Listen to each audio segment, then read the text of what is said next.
皆さんこんにちは、ガジェログです。今回はこちらユミデジの Bison 2というスマートフォンが到着しましたので、早速ね開封レビューの方を行ってみたいと思います。スペックの方も今出ていますけど、この後詳しくご紹介したいと思います。では早速本日も行ってみましょう。ということでですね、まず開封の前にスペックの方を確認してみたいと思います。もうこの箱の裏面にね、はっきり出ていますので、こちらでご紹介したいと思いますけども、CPU はですね、メディアテック製のヘリオ P90 というものが積まれています。そしてシステムはもうすでに Android 12が載っていますね。これもいいですね。そしてメモリーなんですが、RAM6GB にストレージ 128GB 積まれています。そして SIM に関してはデュアルナノ SIMになっています。そして TF カードってありますけども、これはハイタータイプになると思いますけどもね、マイクロ SD が使えるようになっています。そして今回ですね、このなんといってもこのバッテリー容量6150mAh ということで、タフスマホを名乗るだけのことはありまして、やっぱりバッテリー駆動っていうのは非常に重要になってきますので、これも非常にね嬉しいですね。そしてスクリーンですけども、 6.5 インチの FHD プラスと書いてありますが、これは液晶パネルになっていますね。そしてカメラなんですが、メインカメラが4800万画素、そして1600万画素、500万画素、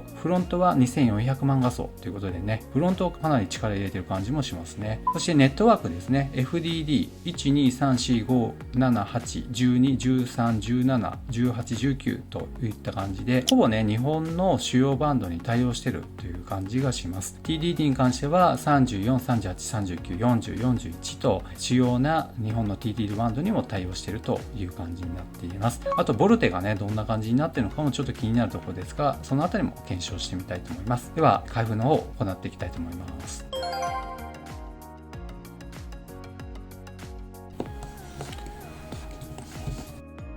オープン。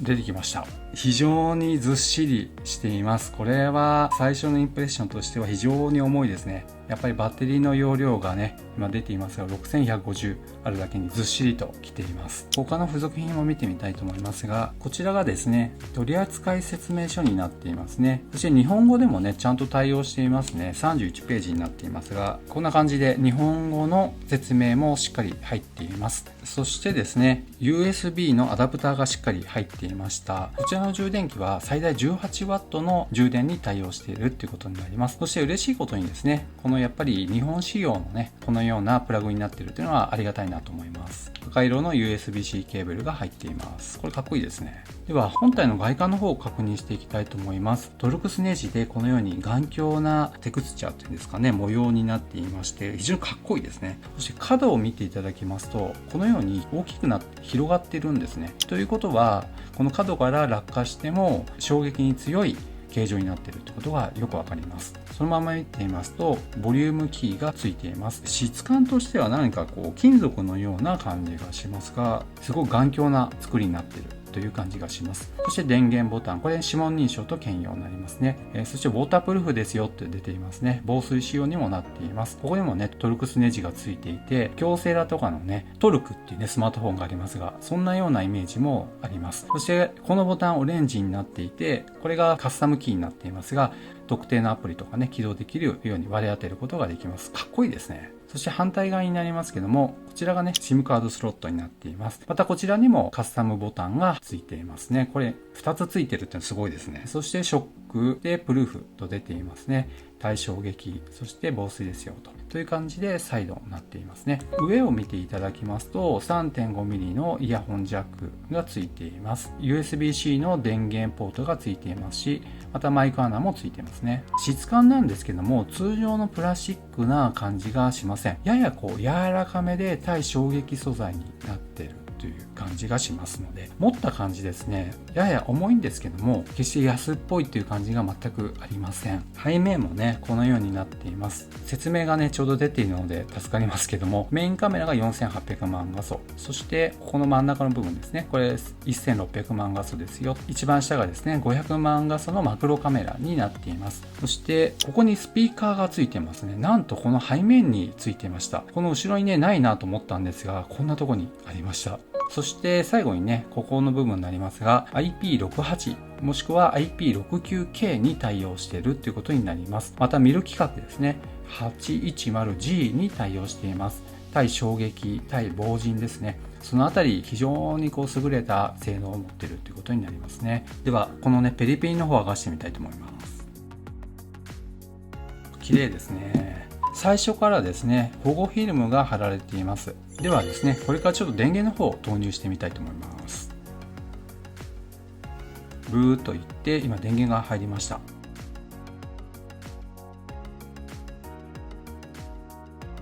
ということで、起動するまでね30秒くらいでしょうか。そんなにもたついた感じはありませんでした。では実際にこれから初期設定をして使ってみたいと思います。今ですね初期設定がざっと終わりましてホーム画面が出てきました。ではまず最初にですね気になる技的マークがあるかどうかについて確認してみたいと思います。この設定ですね、デバイスの情報とありますが、この中にですねここをタップします。するとなんと技的マークがちゃんとついていました。これはめちゃくちゃいいですね。やっぱり安心感あるなと思います。そしてですねだいたい最初のファーストインプレッションなんですけども、この触った感じ普通に使えるなという感じがします。このようにいかがでしょうか。決してねリフレッシュレートが高いわけではありませんけども普通に使うことができますね。別にもたついた感じはしません。そして Google マップの方ねどんな感じで動くのかも見てみたいと思います。はい、非常に追従性ありますね。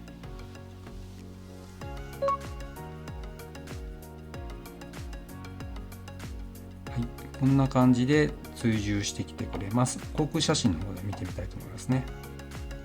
このように描くスピードもめちゃめちゃ速いです。遅い感じが全くしません。問題なく使うことができますね。ストリートビューもね見てみたいと思います。非常に滑らかにねこのように描いてくれますね。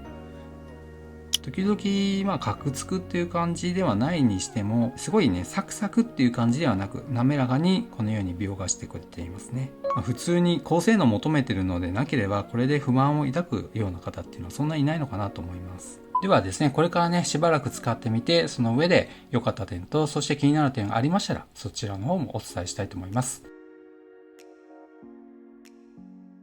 初期設定を済ませてからしばらく使っていました。特に使ってきた上で際立った点にはなりますけども個人的に良かったなという点、そしてここはちょっとね気になるなという点も合わせてお伝えできればと思います。ではまず最初にですねその際立っていた良かった点ですね。まずその一つ目なんですが、このスマホの大きな特徴となっているものになります。それはですねカスタムキーになりますけども、このボタンを押しますとこのように温度を測る機能がついています。モードとしましてはこのオブジェクツっていうのがありますので、ここをタップしますと物自体を測ることができるようになりました。例えばねこういった電池がありますが、はい、ここの表面が 25.5 度になります。これどこで測ってるかと言いますとね、先ほどお見せしましたがこの背面にありますここの部分、温度を測るセンサーになっているようです。すごいですね。そしてこの物体ですね、はい、これも 25.5 度、つまりこの部屋自体が 25.5 度ぐらいに今なっているわけですね。ですのでねこういったもの自体も同じような温度になっていました。そして私の皮膚温度やってみますと、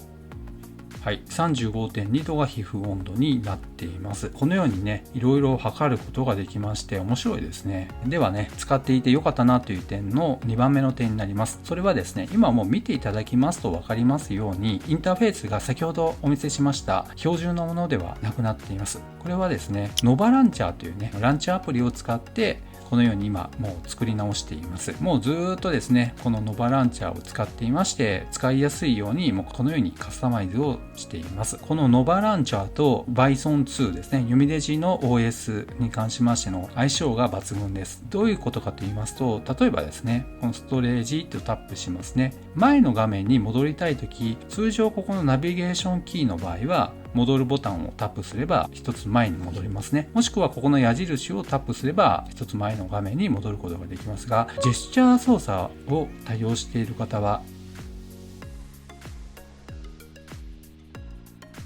このように戻ることが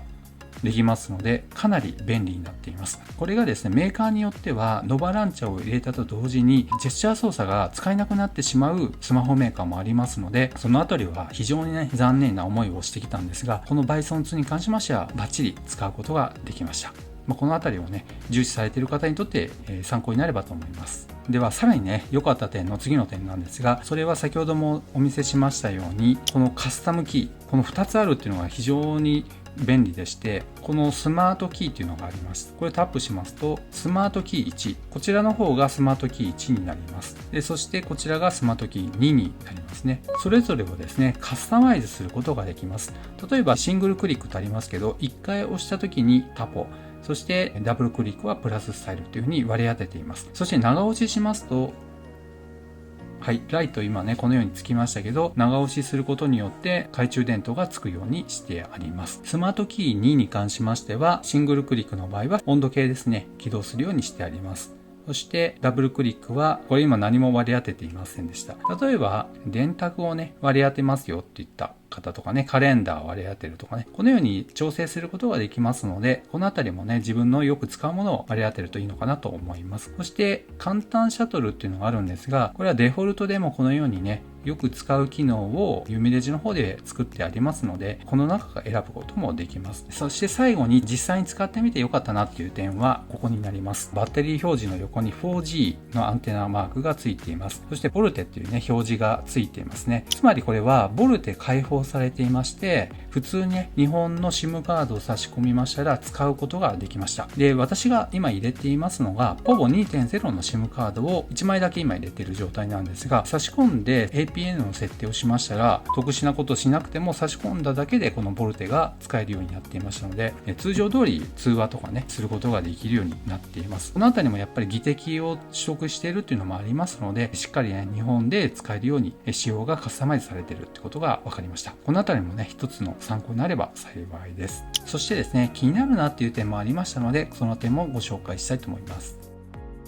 では気になる点の一つ目なんですが、それは当然のことなんですけど、タフスマホだけありましてバッテリー容量も大きいわけですね。重さがですね、測りましたら 276.4g ありました。結構これは重いなという気がします。こちらはやっぱり 6000mAh オーバーになりますので、その分重量が増しています。ただですね、私今まで 200g 級のスマートフォンずっと使ってきましたのもありまして、ちょっとねやっぱり重いなという気はしますけど、例えば iPhone SE とかね使ってきた方がこういったモデルになりますと、重量級はっきり言って倍の重さぐらいになりますのでね、そのあたりは巻いておかないとこんな重いんだっていうふうに思うかもしれませんので、そこはね一つご注意っていうことになると思います。そしてもう一つなんですが、それはですね、タフスマホだけありましてケースがついていないモデルになりまして、この Bison 2には最初から付属のケースがついていないんですね。ですので裸の状態で今運用しています。その上でこのカメラの周りですね、ケースがないゆえにこれ若干ですね、この部分よりも飛び出ています。ですのでですね、こう置いた時にですね、若干ですけどもこのカメラ周りの部分にこの底面が当たってしまいますので、少しねこうガタガタする感じになります。このクリアケースがありましたらね、この辺当たらないように作ってくれると思いますので、もしこの辺気になる方はぜひケースを購入された方がいいのかなと思います。ただしもともとですね、タフスマホだけありまして、このようにごっつく作ってあるので、さらにごっつくなる可能性がありますのでね、この辺はねちょっと悩ましいことになります。そしてちょっとやっぱり滑るっていうのもありますのでね、この辺は何かしらちょっと対策された方がいいのかなという気もします。ただタフスマホだけあって大丈夫なようにはなっているようなんですが、やっぱりねちょっと落としてしまうというのは気になりますね。最後にね、カメラの部分になりますけども、サンプルの方を撮影してみましたのでご覧いただければと思います。まず最初の写真は通常の標準カメラで撮ったものになります。まあ普通にね写ってますね。多くのことを求めなくて、ただスナップ写真撮れればいいよっていう方にとってはもう十分なクオリティはあると思います。そして次にこれ動画の方を撮影している映像になっていますけども、手ブレ補正に関しましてはほとんど期待はできません。固定で撮る分には問題ありませんけども、歩きながら何か撮るとかね、バイクに乗っけながらとか、車に装着して外を撮り続けるとかではブレ具合っていうのは大きく見えるのかなという気はしますけども、これもですね、多くのことを求めなければ普通にね綺麗な動画を撮ることができます。そしてちょっとおまけになりますけど、アンツツスコアの方も調べてみました。最新バージョンの 9.4.3 というバージョンになりますけどもね、スコアの方が24万382というね、スコアが出てきました。この数字をどう見るかっていうのは人それぞれかもしれませんけど、実際にですね、このように使う上で何ら問題ないなというふうに思いました。動作に関しましては、全然もたつき感が感じられないんですね。と言ってしまうとちょっと語弊があるかもしれませんが、普通に使うことができますので、何かすごい遅いスマートフォンだなというふうには全然思いませんでした。そのあたりはね、多分心配ないのかなという気はします。ただあんまりね、期待してしまうとやっぱり遅いなと思う方もいらっしゃるかもしれませんが、ごく普通にね、使っている方、ハイスペックじゃなくていいよっていう方にとっては十分すぎるほど高い性能があるんじゃないかなという気はします。はい。というわけで今回、ユミレジの Bison 2というね、タフスマートフォンをご紹介しました。この夏ですね、まだまだ暑い日が続いていますけど、屋外に持っていく分には本当に申し分ない作りになってるなと思います。この Bison 2が気になったよって方は、概要欄に商品リンク貼ってありますので、そちらの方をご覧いただければと思います。では本日は以上となります。この動画が良かったよという方は、高評価、そしてまだの方はぜひチャンネル登録をお願いいたします。ではまた次の動画でお会いしましょう。さよなら。